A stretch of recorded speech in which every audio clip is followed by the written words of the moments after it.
আপনি কি কখনো টের পেয়েছেন আল্লাহ আপনাকে ছেড়ে যাননি, কিন্তু আপনি ধীরে ধীরে তাকে ভুলতে শুরু করেছেন? এটা হঠাৎ হয় না। একদিনে কেউ আল্লাহর কাছ থেকে দূরে যায় না। এটা ঘটে নীরবে, অজান্তে, ধীরে ধীরে। নামাজ আছে কিন্তু সেই তাড়না নেই। সময় আছে কিন্তু অজুহাত তৈরি হয়ে যায়। একসময় যেই আজান শুনে বুক কেঁপে উঠত, আজ সেই আজানে মনে লাগে না। নামাজ পড়ব বলে আমরা সময়টা পার করে দিই। একসময় যে ইসলামিক কথাগুলো চোখ ভিজিয়ে দিত, আজ সেগুলো স্ক্রল করে আপনি পার হয়ে যান আর মনে করেন এসব তো জানা কথা।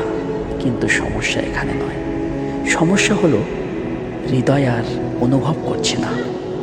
আপনি শান্তি খুঁজতে শুরু করেছেন দুনিয়ায়, নতুন জিনিস, নতুন মানুষ, নতুন ব্যস্ততায়। অথচ এক সময় যে শান্তিটা একটা সেজদায় পাওয়া যেত, সেটা আজ আর পাওয়া যায় না।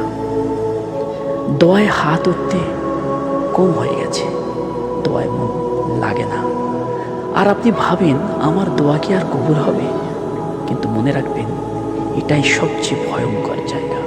কারণ মানুষ যখন আল্লাহর প্রতি দোয়ার আশা ছেড়ে দেয়, বিশ্বাস ছেড়ে দেয়, ঠিক তখন এই হৃদয় দুর্বল হয়ে পড়ে।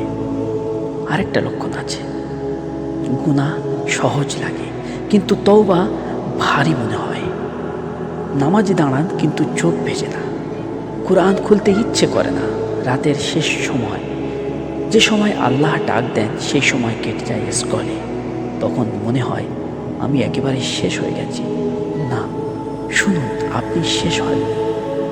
আপনি যদি আজ এই কথাগুলো পড়েন, তাহলে জেনে রাখুন, আল্লাহ এখনো আপনাকে ডাকছেন, এখনো ডাকছেন, ডাকতেই থাকবেন। তিনি আপনাকে ছেড়ে দেননি।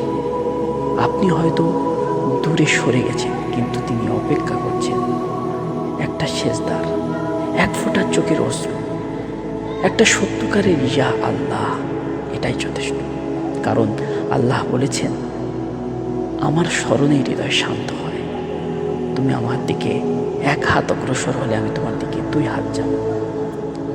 হৃদয় শক্ত হয়ে গেছে তো কোনো সমস্যা নেই। সেজদা তাকে নরম করে দেবে, দোয়া তাকে পরিষ্কার করে দেবে, কোরআন তাকে